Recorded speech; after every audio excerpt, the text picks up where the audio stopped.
Thank you for coming back. I know it's a long day. Um, I just want to take a couple moments. I'm Robert Ortega. I'm faculty here at the School of Social Work. Um, I wanted to um, just introduce us to the Planning Committee. And I don't know if Terry Gilbert, is she here? Terry? There's Terry back there. Myself, Joe, of course, Beth Sherman, and Emma Krasiniak. Is that how you say it? Okay, Krasiniak. Okay. So this is sort of like a year-long effort, and so I'm really happy about how that came out this morning. I think this afternoon we also have a nice plan for you. I want to introduce three people who will be sort of on the panel discussion that we've entitled Interventions, Courts, and the Family's Perspective. And we'll probably go by this order in the way they're seating. So Carol Montavon Bealor received her undergraduate degree from University of Notre Dame in 1989 and has a JD from Valparaiso University Law School. Carol started her legal career with Legal Services Program of Northern Indiana, now the Indiana Legal Services, serving low-income clients. She's worked in several positions, including an assistant prosecuting attorney in Cass County, private practice, part-time public defender, and a lawyer guardian ad litem for children in abuse neglect proceedings in Cass County, Michigan. Carol has been actively involved in the Cass County Family Treatment Court, Sobriety Court, and Adult Treatment Court. Over the past 5 years, Carol's worked as a friend of the court director, the Family Probate Circuit Court Administrator, where she oversees operations in the Office of the Friend of the Court, and serves as an integral part of the court management team in Cass County Judicial Council. She has a number of credentials that are you'll see in the program. Our next panelist will be Preston Collett. Preston is a certified peer recovery coach and a certified moral Reconation therapist, which is an approach that uses increased moral reasoning to decrease recidivism among juvenile delinquents, among juveniles and adult criminal offenders. Mr. Collett facilitates and co-facilitates groups such as Helping Men Recover, Seeking Safety, and Strengthening Families. He's been on a personal journey of recovery since November 21, 2011, and offers his knowledge and wisdom to others seeking a path to recovery. Tina Willauer is a program director at Children and Family Futures. She leads and coordinates the training and technical assistance for local, state, and tribal entities to implement and expand the sobriety treatment and recovery teams, or START, model and related strategies in their jurisdiction. She's worked in numerous jurisdictions to implement START and other child welfare system improvements, and has multiple peer-reviewed publications and a lengthy list of national presentations. Ms. Willauer brings with her over 28 years of experience in the child welfare field, substance use treatment, and the courts utilizing a family-focused systems approach.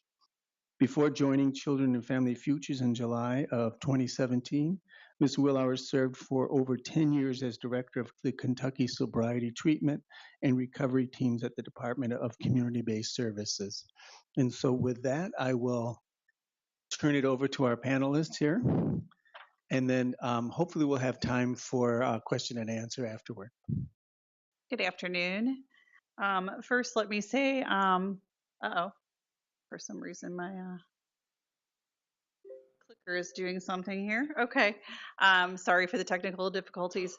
First, I just want to say I'm filling in today for the Honorable Susan L. Dobrich. She is our Chief Judge in Cass County, Michigan, and she is really the main reason that we have such a wide spectrum of problem-solving courts in Cass County, Michigan. Unfortunately, she had a medical procedure recently, and she hasn't recovered as quickly as she thought she would. So she sent me here today. Oh, I don't know why that's doing that. I'm sorry.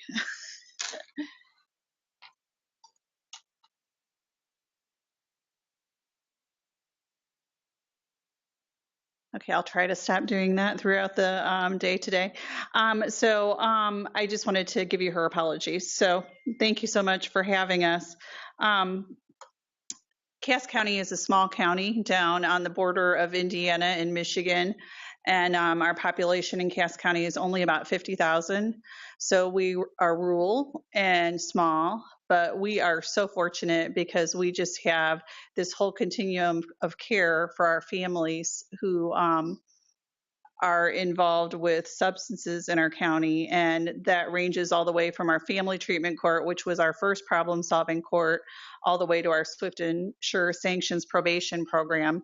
And I am just honored to work in the court system. I've been there for about 5.5 years.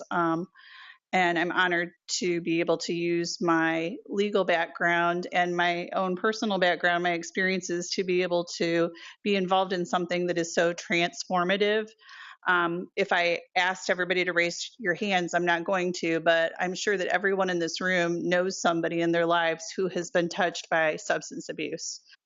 And when you're involved in the system, it's really easy to get cynical about these issues because we see a lot of failures. And it's hard to, I think, when you're fresh and coming out of school and you've got all that momentum and excitement and wanting to change the world. And I certainly had that when I came out of law school. I wanted to work at legal aid. I wanted to help people who needed help. And after you do it for a few years, you start getting burnt out because you realize there are so many more problems than you can possibly solve. And so it seems like it's overwhelming. But Preston and I are here today to tell you a little bit about what we've done in Cass County. And it's what gets me up every morning. If I can ever give advice to people who are just starting on the front end of their career, which obviously I am not now, is to find something that you are passionate about and that you love.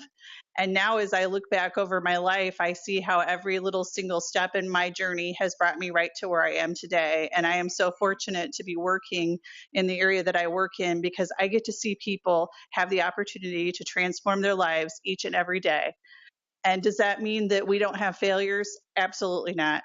We have failures, but we have so many great stories that we could tell you, and we don't have enough time to tell you about all of them today, but we're going to tell you a little bit. And I just hope that it'll give you some excitement to think about all of the things that all of you can do, because all of you are in different positions and in different places in your lives, but you have the opportunity to go back and to think about what is it that I can do? What is it I'm passionate about? What things can I make changes in? And, if we all just do one or two things, we can make, our communities a great place. And so that's really exciting to me. And so in Cass County, we started with a family treatment court, and that's a little different. If you look nationwide at the drug court movement, you would see that most drug court movement developed from the criminal side and worked its way over to family. We're a little different in Cass County that we started with family, and so the awesome thing about that is that we're family centered and family focused in all of our problem solving courts, because we all know that addiction is a family disease. And so that really has given us an advantage, because when we moved into the realm of adult treatment court and our mental health court and swift and sure, all of us that were involved in family treatment court said, wait, what about the family? What are we doing for the family? We can't just help this offender. We can't just help this person with a mental health issue. We got to figure out what's going on with their family. And so for us, it's been a little different journey. And so when I hear challenges of other jurisdictions talking about how do we get things to be more family centered, I feel fortunate that we have the opportunities that we have in Cass County. So we have been running our family treatment court since 2002. And we started doing trauma-informed treatment in 2012. At that time, we had a SAMHSA grant. And so we really focused on bringing our trauma-informed treatment to scale by creating a trauma-informed system of care. And we did that by doing a lot of trainings in our jurisdiction. And we did instituted therapeutic parenting time, and we started providing trauma treatment for all parents and all children in our family treatment court. We had always provided trauma treatment for our children, but unfortunately, we did not spend enough time thinking about why our parents were in the system and the traumas that they had experienced. And we weren't very smart when we first started, because we would ask parents questions like, so have you suffered from trauma? And what do you think they said? No, they didn't suffer from trauma. And, hopefully Preston will get a chance to tell you a little bit about that. But, being a lawyer, I've always been pretty logical. So you just ask your clients questions, right? Things like, have you ever been abused? Have you ever been traumatized? Have you ever, we ask these questions thinking they're just going to open up and tell us their life story. Well, they don't necessarily consider the things that they've been through traumatizing. They didn't know that was the word for it because maybe for them it was normal. They didn't consider the situations that they've been in abusive because, again, maybe for them that was normal. So we have to be careful when we're looking at when we come at things from our different disciplines, because a lot of times we think that we're really smart and we ask a lot of questions of people, but we ask our questions in such a way that we don't find out the information we really need to find out. So this was really valuable for us to move towards that trauma-focused system of care. And I'm going to go through some of these slides pretty quickly because all of you know what trauma is and know about what happens with unaddressed trauma. But, sometimes we don't really stop to think about when we look at our world and we look at our criminal justice system and our family system, our juvenile system, we don't think about the fact that some of these people, the people that when you're in a small community, you know their names, that the reason why they are such problems is not because they want to be problems, but because maybe they have had a lot of trauma in their lives. And maybe they've never had a chance to really get at the root of the problem. Maybe they've never really had somebody, offer them the services that they needed. And so that's why you constantly see them. We see them in our courts, we see them in our jails. And so we really realized in our community that we had a lot of unaddressed trauma. We also realized that we needed to do some better training with cultural context because culture can be traumatized and it can affect both historically what's happened with people, discrimination, and our culture is the lens that we look at our trauma. We look at it through that lens. And so it's important to understand those things too, because sometimes things get normalized because of the cultural context. And so we have really focused on providing a trauma-informed approach starting in 2012. And I think it was hard for our team, especially the lawyers on the team, to understand that means looking at more than just if they say they have trauma or if they've got a diagnosis like of trauma, of some kind of trauma-related illness. It means really, finding out what has gone on with them and creating a safe enough environment so that they can disclose what their actual history is, because that takes time and trust. People aren't just going to come into programs and, tell you their life story right off the get-go in terms of really delving into those painful trauma topics. And so we also realized that as a system, that one of the things that we had to do was to think about how we do things, because how we do things can really impact our traumatized participants. And we also needed to make sure that all of our teams, and our teams are made up of people like the attorneys, the judges, probation officers, treatment providers, all different sorts of people in our systems. And we needed them all to understand that they needed to create a welcoming place for people to come where people could feel safe so that they could actually work on the issues that they needed to so that they could experience successes in our court programs. And court can be really traumatizing for people. It was really hard for me to understand that at first because I'm a lawyer and I love to go to court. I'm like, oh yeah, we get to go to court today. And then I started talking to normal people and realized, boy, most people don't like going to court. And then you pile on there, all of the negative experiences that people have had when they've gone to court over the years. Some pretty terrible things have happened to them. They've seen loved ones shackled. They've seen loved ones hauled off to prison. They themselves have been shackled or hauled off to prison. They've, had parental rights terminated. They've lost custody of their children. They've had really traumatic things happen to them in courtrooms. And so then when you start looking through that lens and realizing, oh, this is not such a safe place for a lot of people, it makes you start thinking about how can we make it a safer place. And so we also wanted to focus on making sure that we didn't trigger people and re-traumatize them, which is a little bit of what I was talking about, all of those different things that occur. when someone's in a situation that they've been in before. And so we know in drug court that PTSD and substance use disorders are one of the most common co-occurring disorders, and nationally 30 to 59% of women and 11 to 38% of men with substance use disorders also have a PTSD diagnosis. And, we knew that anecdotally already anyway, because, we had heard from clients that they used because they didn't want to feel things. They wanted to be able to check out. They didn't want to have to deal with all the problems that they were faced with in their daily lives. So that wasn't surprising to us. But what I think was surprising to us was to learn that, and this was true anecdotally too, but I don't think we really truly realized it, was that trauma among people with substance use disorders is really a universal experience. I can't think of one person that's been through our drug treatment court program that does not have a history of trauma. And some of them have such histories of trauma, we marvel at how they're able to get up out of bed in the morning and get themselves together and lead what we would call a normal life, because some of the things they've been through, it would crush us. And, so we really realized we needed to start championing these folks that go through our programs. So being trauma informed means that we have to understand the 4 R's, realize the widespread impact of trauma and understand the potential paths for recovery, recognize signs and symptoms of trauma, respond, and actively resist re-traumatization.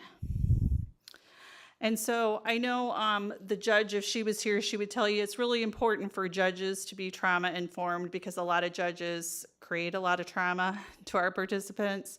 And that means, sometimes judges thinking of themselves as being like a law and order judge, and they want to be stern and they want to, have that kind of demeanor. But it's really important for people coming to court to be treated with dignity and respect. And respecting someone that has been through a history of trauma means creating a safe environment for them to express themselves. And I know we've had numerous clients who have said it was the judge smiling at me that first day, letting me know that she cared about me. Or it was the judge, joking around with me and talking about Notre Dame football. Or it was the judge asking me how my last visit went and did my child like the birthday present I had taken to the child. So humanizing and making sure that the clients know that the judge cares about them. So we really think about the courtroom and how it's set up, and making sure that words can be heard differently by our trauma survivors. So just even comments when we've got people in drug court to say, your drug screen is dirty. We don't want to say things like that, because the word dirty has a really negative connotation, because the perception of the trauma survivor is there's something wrong with me. Instead of just saying your drug screen's positive for methamphetamine or whatever it's positive for, choosing words carefully, because words have power. This applies to our team members as well. We spend a lot of time, we don't do it as much anymore, I think because we've got a bigger caseload, but we used to draw a lot of genograms on the whiteboard in our staffings, just to figure out, that it's not a small issue when you've got one participant. They've got a huge family network out there that's full of its own trauma, and trying to figure out how are we going to create an environment for this person's recovery to flourish. I'm sure you're all familiar with evidence-based practices, and some of the treatments that we used are TFCBT, seeking safety, peer support, helping men recover. And Preston's got a lot of experience with that. And he's going to tell you about his own experiences, both as a parent in our family treatment court, and now what he does is a peer support. And I can just tell you that peer support, when I think about it, I think about the hope that peer supports bring. Peer supports are crucial. And whatever type of an organization that you're working in, you always want to bring somebody into the fold that has experienced whatever it is that you're trying to combat, whatever your problem is. Our problem in family treatment court was substance-involved parents. So now we have a person on our team that is a parent who has experienced what it's like to have a child removed from their care and who is living in recovery. And he is awesome, let me tell you, and I'm not trying to build him up to make him more nervous, but he adds a dimension to our team that never existed before we had him on our team, because he can keep it real for us. And when we're being too soft on participants, he'll say, wait a second, don't you remember when I was going through this? You know what would have happened if I would have tried to pull this? And he will also show compassion for our participants. He will advocate for them. He'll have on his hat when he's their case manager to, advocate for something they need. And I'll have to be the one saying, what? We're not doing that. And we'll go head to head on those things. But it's just, I just can't, a lot of organizations, when you're set up as a group, they have like alumni or people who come back to help you out. I think it's the key to having a successful program of any sort, because you got to have somebody that's been there, done that, and that knows what works, what doesn't work. Not to say that these aren't all very individualized programs. They are, and we're all different, and people's pathways to recovery are different. But having somebody who's been there, done that, who do you think they'd rather listen to? The judge on the bench who does not know what they're going through, or the person who's been there, who's had to walk away from a visit with their child crying because the child doesn't get to go home with them because they miss being with mom and dad? They want to hear from, the person that's been there, done that.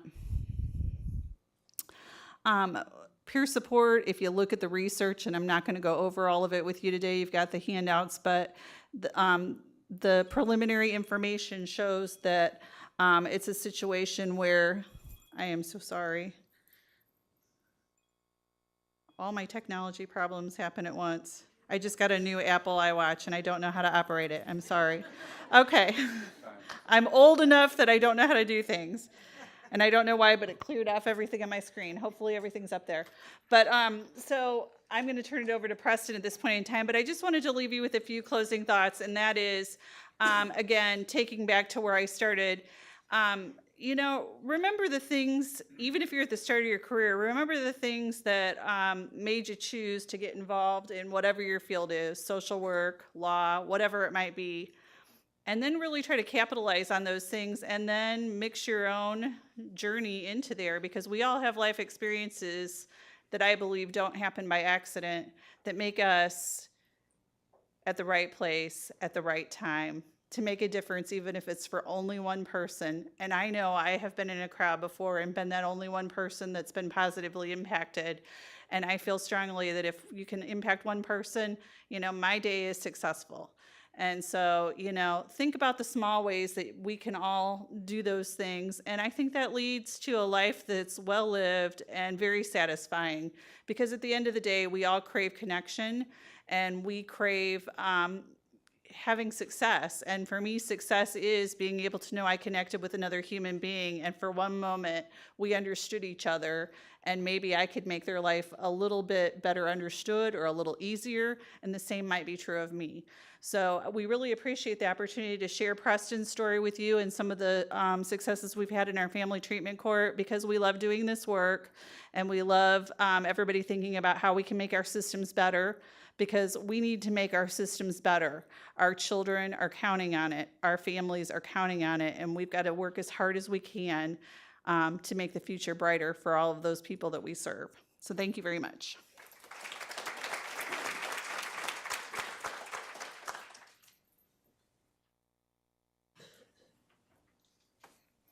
So I'm not quite used to the stationary, but I'll make it work. My name is Preston Collett. I am a peer recovery coach and also a person in long-term recovery. And the last almost 7 years of my life, I'll start out by saying the last 5 years of my life has probably been the greatest time I've ever experienced as a person or human being, as a parent. I get the pleasure today to work for multiple courts, all the treatment courts in Southwest Michigan, not only Cass County, but St. Joe County as well. Multiple judges, the judges that have sentenced me. And it's been the greatest thing that's ever happened to me beside being a parent. And I get this great opportunity, and I thought 7 years ago, because on November 21st it'll be 7 years free of any and all substances. And 7 years ago was a bad time in my life. Over 20 years of active addiction, methamphetamines for a lot of that time. I was an alcoholic at 15 years old. I was a high school athlete and was doing really well, but I was drinking with my buddies in the weekends and whatnot. And Carol touched on a little bit. When they asked me about trauma in my life, I was like, oh, I'm good. I don't have trauma. What are you talking about? What do you got to go to a trauma therapist for? No way. And I'm in there, and she said, the trauma therapist says, Preston, tell me a little bit about your life. And I told her some things, and I was like, I really don't have trauma, so I don't know why I'm here. And she said, wow, we got a lot to work on. I thought it was just life. My high school year, my best friend was killed in a car accident, and he had just took my football jacket and was wearing it.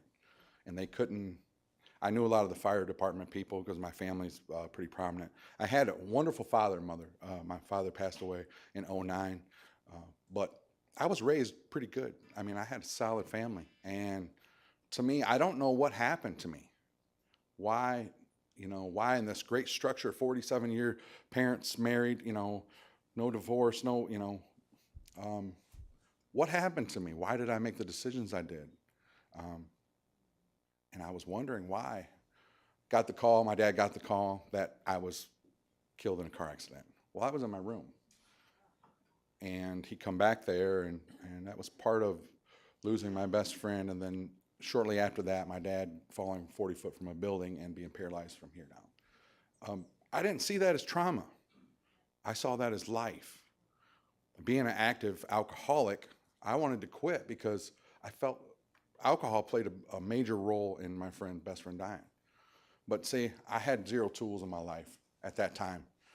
I chose to do something to take away the pain that was more. So I don't want to do alcohol anymore because, Nathan died doing alcohol, and my other friend that was in the car was, he was almost like a vegetable. And I never really got him back. And so our relationships I kind of closed everything off in my life, and it was strange. I quit high school, and being an athlete and I loved to play football. I loved to do sports, and that was my life. And I was like exiled, it seemed like, because of what had happened, and I exiled myself at the same time. So going through high school, when that happened, I chose poorly. I look back, and we can't take back the choices that we made. I started using more heavily, cocaine, whatever I could get. I got into methamphetamines, and it changed my life. I had my son, and let me go back a little bit. I've been in every county jail there is, and in prison. I did a prison stint for meth, and in my life, I didn't know how. I had lost my son. I call it lost, but he was with my mom, and to me, I thought he was safe. And all he ever wanted was to be with me. In my life, I've learned today, through family treatment court mainly, that all the things that I thought my best parenting got me where I was at. I remember my case manager telling me that, do you love your son? I said, love my son more than anything in this world. And she's like, what are you doing for him right now? And I was just like, don't say that to me. Don't. But the truth of reality is, it was true. And I was like, wow. And they often say, how are you clean today? I was labeled as one of the worst. I would hear the guards say, why are you going to see him? When Dr. Barb House came to see me in the jail, why are you looking at him? He's been in prison. He's been in every county jail around. His son is in foster care. He's the worst. He's a fourth habitual for methamphetamines. That guy is not savable. And I would cry listening to people talk to me. Not in front of anybody, of course, because I had to be tough. You're in jail. And at that time in my life, I was like, God, what do you want from me? Am I worth it? And I told her, she came to see me and I said, I'm not even savable. I said, but you can look at my significant other. I said, she's never had a program. She's never had a record. Take her. Take her into family treatment court. She can get our son back. I'll go do my time and everything will be fine as long as she gets him back. And she looked at me. She said, what about you? And I said, I'll be fine. I said, I've done this before. I can do time. And I remember these statements like it was yesterday. She came back to see me again. And she was like, you're really worth it. I want you to get in treatment in the jail. And what she didn't realize was I had a assault with a deadly weapon back when I was younger. Got into a altercation and had a baseball bat was there. It was my baseball equipment. So they automatically coupled me into that. So I wasn't eligible at that time. So I was like, I'm not eligible.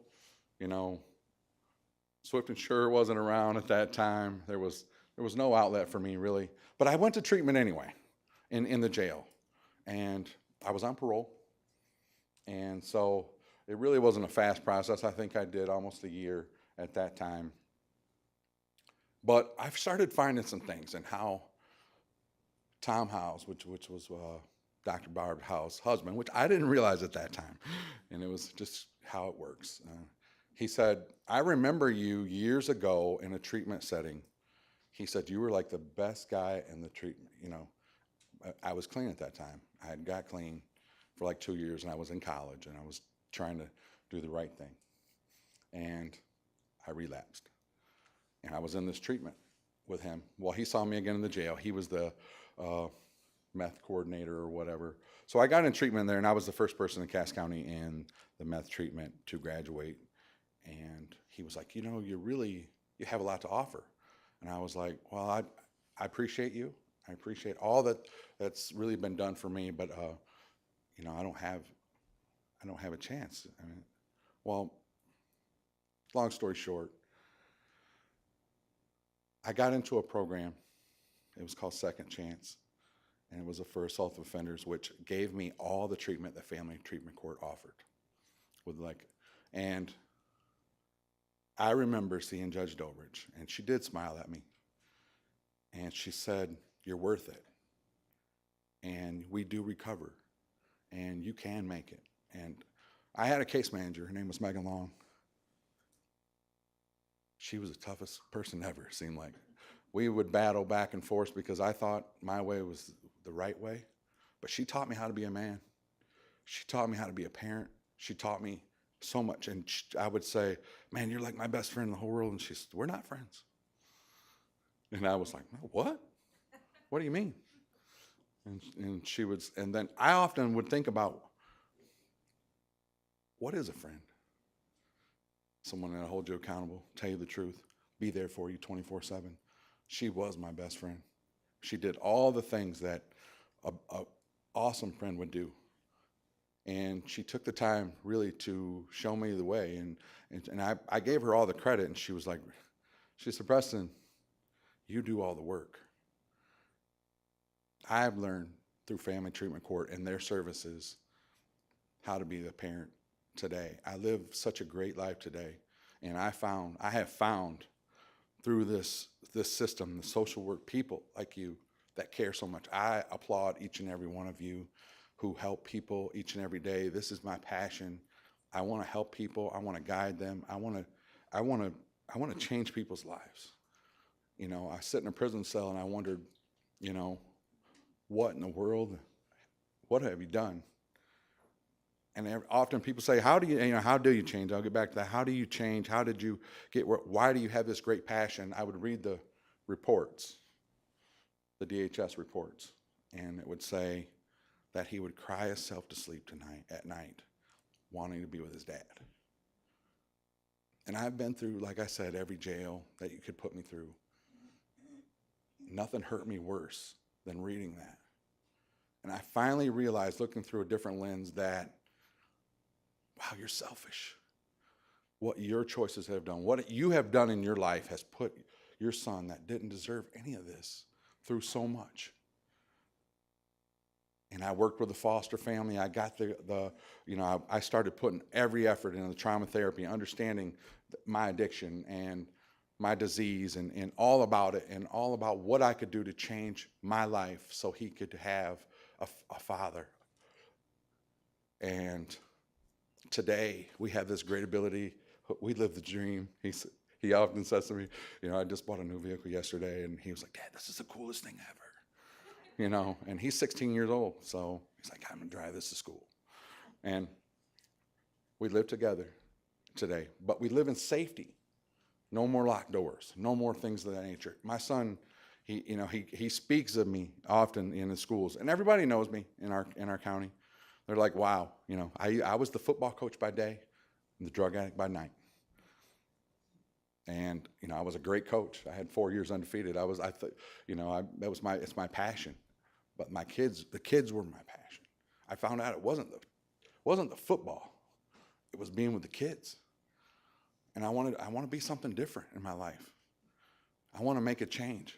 I want to be a parent, but I want to love people back to life. And I found in this field and in family treatment court, all the things that they taught me, how to do those things. And it wasn't just me. You can't put a person back in the environment and expect a different result.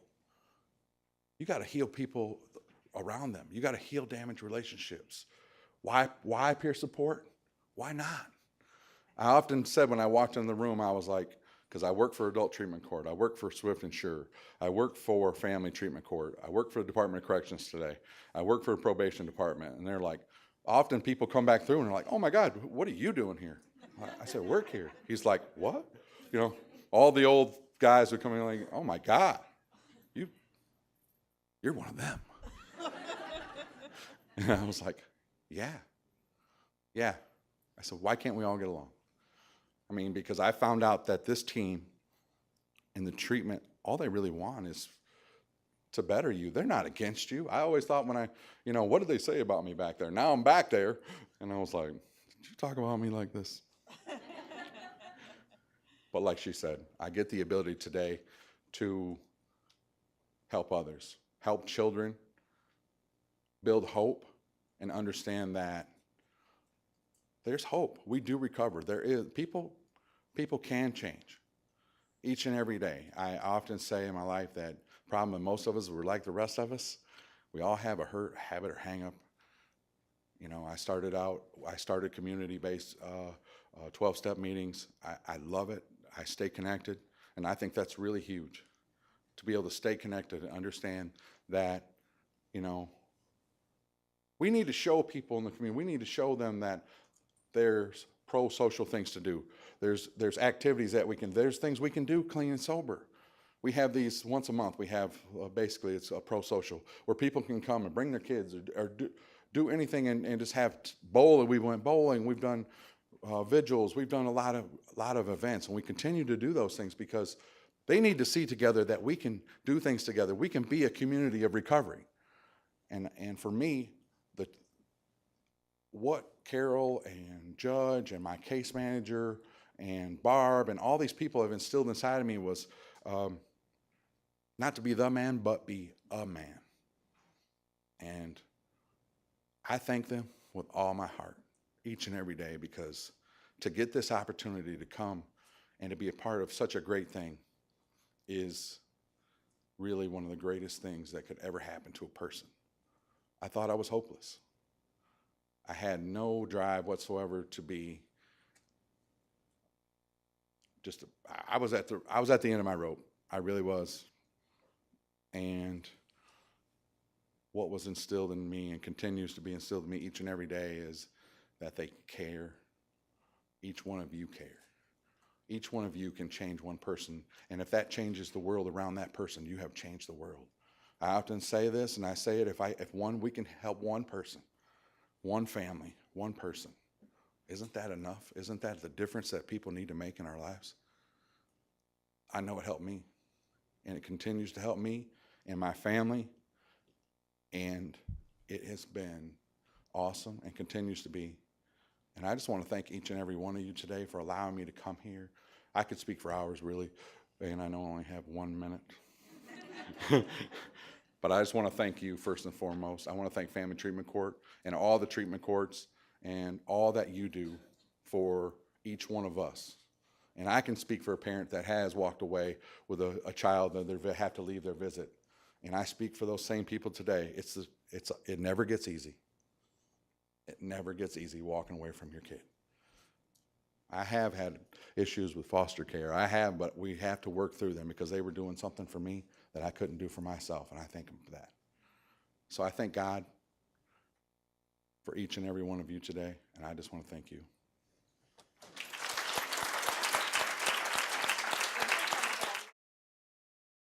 Hi, everybody. Preston, thank you for continuing to inspire me to do the work I do for the last 28 years. This is why, right here. And thank you, Carol, for your comments. I could echo that to all of you. Find something you're passionate about and stick with it. My passion was child welfare, and I didn't even know that I didn't go to school to be a child welfare person, but that is my passion. So I'm going to talk to you today through the lens of a child welfare professional, somebody who's kind of done all the levels of child welfare. I was a frontline social worker, I say I grew up in the child welfare system as a professional, so kind of moved my way all the way up. I'm a lifer, so to speak, and I'm here to talk with you today about START. And the first thing I want to say is thank you for the opportunity. I'm so happy to be here. Everybody that's talked today has spoken to me in one way or another, and it kind of builds into what I want to talk about today as well. So I think you'll find those connections. I'm from Children and Family Futures. One of the things, we do a lot of things. We actually work in Cass County. We were working with your team to actually give some technical assistance at some point. But we run the National Center on Substance Abuse and Child Welfare. And I just started there about 1.5 years ago from my frontline or my direct experience. And so I feel really honored to be here with you today to kind of share with you about START, Sobriety, Treatment, and Recovery Teams. And it's an intervention. You're going to hear some of the things, it's everything we've heard today kind of plays into this. And I think earlier today we talked about foster care numbers. And I was just thinking about it, and I looked the numbers up. And in our nation, in the year 2000, we had 545,000 children in foster care across the nation. And then what happened was we began to become more family-focused. Family treatment courts started popping up, and we started to think about trauma. Well, all of a sudden, our numbers start going down nationwide. We were at a low point in our nation in 2012. We were just under 400,000, about 396,000. And then guess what happened? What happened around 2012? Anybody? We talked about it. It's the new epidemic, right? The opioid epidemic, right? Now, we don't know for sure that that's why our numbers are now going up, but there's a lot of guessing that that could be it. In 2016, we were back up to 437,465 kiddos in foster care in our nation. And my understanding is that it continues to go up. And there is a lot of belief that it's because of the opioid epidemic. And I guess what I'll say to you is the opioid epidemic is horrible. But I also know there's another epidemic coming. And there was a crack cocaine epidemic, and there was a methamphetamine epidemic. And so I guess for me, where I kind of live in the professional world is what can we do, what strategies can our systems put in place to address the overall issue, not just the specific drug, right? Because this is a model that was developed in Cleveland, Ohio in the 1990s. And somebody else mentioned it earlier, that was the crack cocaine epidemic. And that's what drove the development of this model. So we've been around since 1997. And just to say to you, in Cleveland, Ohio, by the end of the 90s, we had almost 8,000 kids in foster care, or in care with either relatives or foster homes, just in one county. Yikes. Because what we were doing is, the baby tested positive at birth, put them in foster care. You've heard everybody talk about that, right? Forget the trauma that it causes everybody. We're just, that's what we're going to do. It's just a canned response. So fast forward 10 years to around 2006, 2007 in Kentucky. There was a pill problem brewing in the mountains in Appalachia. Lots of pill mills, so we really worked on that, and we clamped down on all the pill mills, and they reformulated OxyContin, and then guess what happened? Heroin pops up, right? So that was kind of my trek down to Kentucky, and that's where I landed and stayed there to begin to implement START there in 6 unique counties. And I'll tell you all about the model in a second, but we're growing, and we're real excited about it. We have a team in Bloomington, Indiana. We have a team in Asheville, North Carolina, and North Carolina is looking to spread the model. Maryland is just on board implementing in 13 counties, and Ohio is also building and now in 30 counties. So lots of different places have piloted. We did this in the Bronx, in New York City, Northwest Georgia. And what's really cool is after all these years of really rigorous program evaluation, really looking at what we were doing to tell the story and to see if it works, we ended up landing on the California Evidence-Based Clearinghouse for Child Welfare. Right now, we're an evidence-informed program, and we're trying to build on that evidence base because we do believe it's a great way to work with children and families. So we're kind of moving to a national model now. So why did we do it? Well, very similar to some of the things that Preston and Carol were saying. You know, the Adoption Safe Families Act passed in '97. Does anybody know what that is? Okay, couple. In a nutshell, ASFA, as we call it, basically said to child welfare, you know what? You got 12 months. 12 months. If a parent loses their child to foster care, you have 12 months to get your life together. Now, Preston told us that he was in active addiction for 20 years. Was that good, Preston? Just a year? That would have been okay for you to get everything together for your son? Probably not. For most people, it's not. Stacy earlier talked about the clocks that folks face. This is one of them. And this is really a very difficult clock because sometimes you can't get into treatment, sometimes you can't find good treatment, and then relapse sometimes happens in the process of finding recovery. So all of those things kind of drove us to be thinking differently about what can we do. Stacy also said something important this morning, and what she said was most of the money in child welfare really is focused on those children that are already in foster care. Now, what the heck is that? How can we keep families together since we know this is a family disease, as Carol pointed out? How can we have the family heal together if we can make it safe to do so? And so those were some of the drivers of why we developed START. The kids were coming into care. We weren't working together. Our treatment providers in my community wanted nothing to do with us. Baby snatchers. We don't know about addiction. You don't know what you're doing. You're hurting families. And they were right. And then we looked at the treatment providers and said, well, you don't care about child safety. You only care about the parent, and you're enabling. So that wasn't helpful to anybody. So to think about all these things, we wanted to implement trauma-based services. And we wanted to do things that had some evidence behind them, because what we figured out is in child welfare, we do very little that has any evidence behind what we do. And so maybe that's why we're not getting such good outcomes. And then finally, we absolutely decided that we could not go in guns a-blazing, that beating people down was not a good way to help them, right? And so we wanted to be less punitive. So let's start. So based on all those things, START's an intervention that's really for child welfare. And it's a great, great model to help families. But the other thing is that it helps transform the whole system of care within CPS, Child Protective Services, and between the systems that really affect families. And when you think about the 3 main systems that many families have to kind of deal with when they have a substance use disorder and children, is the child welfare system, the treatment system, so maybe behavioral health, you might call it, and the court system. Those 3 systems have the ability to transform lives for the good, bad, or ugly. And so, as they were saying, our program is very similar and probably use a lot of the same strategies as Family Treatment Court. But our goal was to change the way we do business. And I'm here to tell you that all of us in child welfare, and we get a bad name, we care. We care very much. It's just a very difficult system to work in. So the whole goal is to transform it so that it is more friendly to families and they're not afraid of us because we really are here to help. So what are some of the components of START? So we serve families that come to our system because of a substance use disorder along with the child maltreatment. Now, it could be that it was an infant born with prenatal substance exposure, or it could be a family who has a child 0 to 5, just one child. We're going to serve the whole family, the mom, the dad, any other family members that live in the home and take care of the children, and the children. We've got to focus on everybody. And so we really focus on the family. It's called a family-centered approach.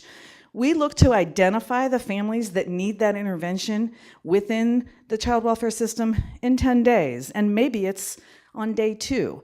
The goal being, can we keep the family together safely? Are there ways we can make the home safer as opposed to just pulling the children out and putting them in foster care? Because that can be very traumatic. Think about it. You're a kid in kindergarten or first grade, and we pull you out of your neighborhood, your home, your bedroom, your church, your friends. Whatever is going on in your life is kind of disrupted. And so, again, we can't always keep kids safe in their home, but we try. We look to get a parent a substance use disorder assessment within 48 hours of identifying the family. And y'all have to understand, if you know child welfare, this is way quicker. Usually, we're 30 to 45 days down the road, the investigation's over, we try to find the family, the crisis has completely gone away, folks are back to doing their thing, and it's hard to find them sometimes. So that's not a good way to engage families who are in crisis. So we try to accelerate the whole process. We do weekly home visits, and sometimes we're out there several times a week because families in crisis need lots of intervention and lots of care and support. We do shared decision-making with partners, all our treatment provider partners, any other family serving system. It's not just the 3 that I mentioned, it's anybody who's involved. Home visiting, early childhood, Head Start, all those things. But the most important people that should be sharing in the decisions we make for their family are the parents. We include the parents because even though they have substance use disorders, they do know what their families need. And what better way to get them to buy in than to allow them to make decisions with us? That is the whole point. If you told me to do something and put a paper in front of me, I'm a little bit defiant, I'd crumple it up if you did it without me. So our mantra is kind of nothing about me without me. The other thing is rigorous program evaluation and data. I went to school and I wanted to be a social worker. I'm like, oh, no math, cool, right? Well, all of a sudden I go to social work school and I have to look at statistics and evaluation and data. And now, 28 years later, I couldn't live without it. It is so important. So I'll just put that plug in. Don't worry about all the busyness of that, but this is just to kind of show a quicker, accelerated timeline of service delivery for both child welfare and our substance use disorder treatment partners. What we mean by that is we want to identify them very early. We want to have a shared decision-making meeting before the children are removed from the home so the parents can participate. Maybe they bring Granny. Maybe Granny's willing to move in while the parents get into treatment and be there with the children to help support the process. So we try to be really creative with safety planning and making that home safer. So you kind of see, we accelerate the whole process because we want that parent to be in treatment and the children getting services instead of them being out of the home, if at all possible. We are a cross-system collaborative model, and that's just a lot of jargon. Bottom line, we work together with other systems. We can't have turf issues. You know, if we need folks to get into treatment within 48 hours, guess what? We've got to have our partners at the table to figure out how to do that. So everything is a very coordinated response. And when court's involved, we have to have the court involved in those decisions because the judge, as they said, there's something very powerful about a judge mandating treatment. And you know what? Research shows that mandated treatment works. It used to be like, oh, they're just doing it because it's on the case plan, or it's the judge said. I don't care why they do it. I say do it because hopefully the magic eventually happens as they get into recovery and they're around other people that are in recovery as well. So you can see all of our providers and all the different folks that we partner with. So important. It's whoever the family feels is important. It doesn't matter who it is. And so I just want to say that we cannot do this work alone. All right, here's the most awesome part about the model. So the way we staff it is we have a child welfare social worker, just a typical child welfare worker, right, in CPS, but we pair them with a family mentor. And that family mentor is really key. We almost call it a dyad, but it's like a marriage. So the worker and the mentor share a caseload of families, and they provide very intensive intervention, right? So they're making the referrals to treatment. They're going to the home. The family mentor is just the coolest thing. This is a person in long-term recovery who's also had experience with the child welfare system. So they've been there and done that, just like Preston and Carol were telling us about. They provide peer support in a child welfare setting, so it's a little bit different than a peer support specialist in a treatment setting. We call them family mentors because they focus on the whole family. They're looking at child safety. We ask for them to have 3 years of recovery, but a personal history with CPS. And I have to tell you all, it completely changes the culture of the child welfare office. We in child welfare sometimes don't know what recovery is because we don't get to that point with families very often, right? And so when that person and all those family mentors come into our office, they change us. It changed me. Working in this program, I got to work in this program as a worker, and then a supervisor, and then an administrator, and a director, and now I'm helping other states put it together. And I have to tell you that it has changed my life because of the people that work in the program and have taught me about recovery. So I just need to say that it's the most important thing. Preston talked about all these things. Our family mentors help the families navigate the system. They're not a sponsor, they're not a friend. They are there to help families navigate the system and to introduce them to recovery supports, whatever that looks like for that person. They are out there, they work so hard with the families, and it really does make a difference in how we as child welfare professionals can work with families. It changes our whole perspective, and it makes a huge difference. Does I have 5 minutes? I have 3. Ooh, okay, here's the really cool thing. This is what we learned. That red bar, see how that's the bar that talks about how long it took us to get folks in to their first substance use disorder treatment. What we found is the quicker that we got folks into treatment, look at that purple bar, that's mom's sobriety. Mom's sobriety got better. Dad's sobriety, green bar, that got better. And all the while we were getting folks in quicker, children were also staying with the parents. Sorry, that's the green bar. Dad's sobriety is yellow. All this to say that there is a connection between quick access to services and being able to help families be more successful. And here are our outcomes. We have several outcome studies that are published. What we found was women in START have nearly double the sobriety rates of non-START counterparts. And we compared them apples to apples, folks that didn't get into START, because we didn't have the capacity, because it was a pilot program. Children in START are about half as likely to enter foster care.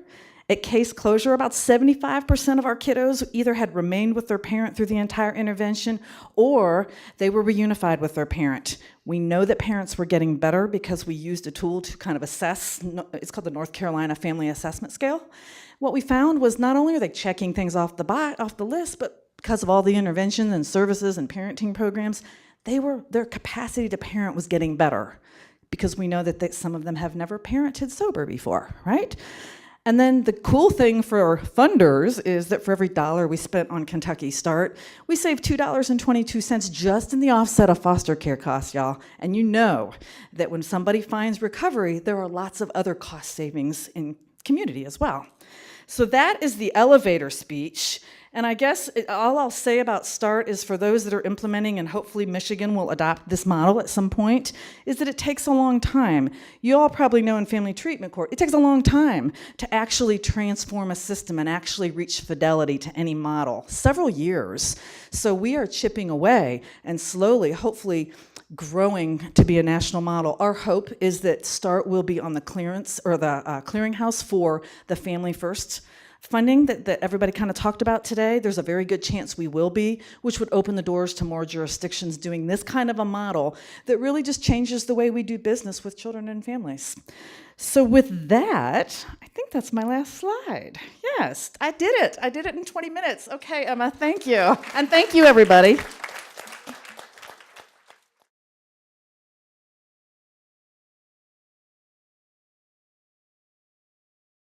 So yeah, both of my biological parents did drugs, very heavy, and that was, no one ever really talked about it. And even in foster care, through all the placements I went through, there was foster parents who were doing drugs and stuff like that, and probably influenced my ability and desire to use that as a coping skill a lot more than most other things, because I saw just the way that people could tune out pretty much anything when they were using heroin or coke or whatever it was, meth, whatever the case was.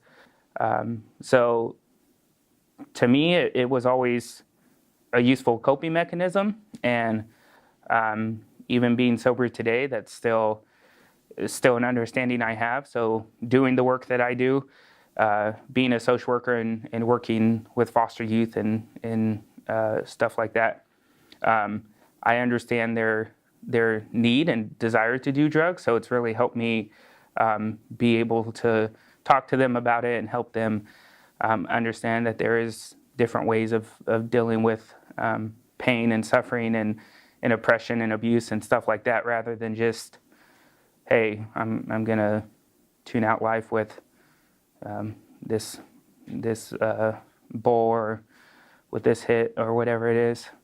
When I was younger, I was taught to be ashamed and to feel like I couldn't talk about the experience of growing up in a home where my parent was addicted to drugs. I remember one time I was at the grocery store and my birth mom and I were loading the items, and I pointed out that there was a crack on the conveyor belt, and she said, "Shh," and shushed me, and we left the store in a hurry. And I said, "What did I do wrong?" And she said, "Did you say your dad does crack cocaine?" And I was like, "No." So ever since then, that's one instance I recall where I just wasn't allowed to talk about it. We weren't allowed to really think about it. It was just hush hush. It was something really shameful.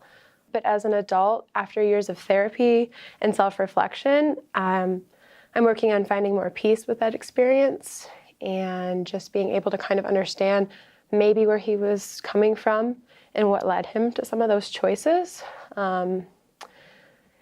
I know he was diagnosed with paranoid schizophrenia, so maybe he was self-medicating, or maybe not, but I found more peace throughout the journey, but it's still really hard to forgive someone, especially when you can't fully talk to them about it because they might not be ready to listen. A lot of times when I talk about my experiences of my childhood, I say that I grew up on the front lines of the war on drugs in the United States. My mother has been in and out of prison my whole life due to drug addiction and substance use. Growing up, that was very difficult for me because it was hard for me at the time to understand that my mom wasn't choosing drugs over me, that she was just struggling in her own addiction. And so I struggled a lot growing up with feelings of like not being enough, or like hopelessness, or like deep loneliness. And it took me a long time to look back and realize that it didn't have anything to do with me. It had to do with her struggle. I've learned a lot about who I am and where I find my sense of worth. I've learned a lot about empathy and understanding things from multiple viewpoints, understanding experiences outside of my own that maybe have impacted my own experience as well. I think one of the most important things that we need to make a shift towards is not expecting sobriety. Most of America, in order to access a lot of programs and stuff, you have to be sober. And I think that's ridiculous. I think taking someone off drugs is a process. And when someone's in survival and drugs is what they're using to survive, expecting them to go cold turkey or to reach sobriety to enter a program is ridiculous. And so having a youth come in who's using 12 times a day, 15, whatever it is, and then the next day they use 11, the next day they use 10, or the next week they use 10 or whatever, like having them lessen rather than go all off, which is what harm reduction is. I just don't think that's a very healthy expectation to have of someone who's in survival and who's functioning in that mode. When I think about what I feel is important for professionals who are going to be working with families struggling with substance use or addiction, I think one of the most important things that comes to my mind is to acknowledge that it's complex and to just recognize that I think sometimes our initial reaction can be that, we should always focus on the safety of the child, and our initial reaction can be that we want to get this child into a safe environment, or maybe the environment the child is in is not the best. But I think sometimes we become so single-minded in our efforts that we forget to look at all of the aspects of the life that are comforting and encouraging for that child, places where maybe they do feel safe in the midst of the chaos. And I think we sometimes lose sight of the humanity of the people who we're working with, and I think that's something that's so important that I wish that we as professionals could maybe strive a little bit better for is acknowledging that there's more than just physical safety. There's also emotional safety, and there's also, this is a crucial time for the child to feel this sense of belonging. And I think particularly if the child is young when they're removed, I think kids growing up with parents who are addicted to substances grow up faster than other kids too. So I think sometimes we don't recognize the capacity that they have to process information and the capacity that they have to understand. And I think it's also hard for us to have those conversations, right? It's hard for us to face that. So I think something that I would want for social workers is to like acknowledge that it's painful to have these conversations with kids and like to work through that, but to ultimately push yourself to engage in them. Like it's easier to not talk to the child about it, but that's going to have like lasting ramifications on how this child navigates through the system that they have now been entered into. Children come from different experiences. Maybe you're taught not to talk about it. Maybe you've seen some things. Maybe it was kept a little bit more secret, but honestly, it comes out. So you need to tread carefully and be gentle and really see how that child is feeling, because it's pretty traumatic. Professionally, I hope to be able to get you to understand that this isn't their fault. Being in foster care, being born to parents who are addicted to drugs or using or whatever it is, it's not their fault. And that leaves a massive hole in someone. Your need for attention and love and affection, which is something we all need as people, is just not there in the same way that it should be. And that's not their fault. And helping them understand that and move forward and have a life that they feel they want to have, not what society tells them they have to have, is really what I hope to be doing 5-10 years from now. Even next year. As a social work professional, I hope to help prevent family members from having to turn to drugs or in getting involved in the first place, especially when faced with adversity. I hope to provide empathy and support to those affected by opioids and drug usage in general, and find ways to empower families and work through this through therapy, resources, and support.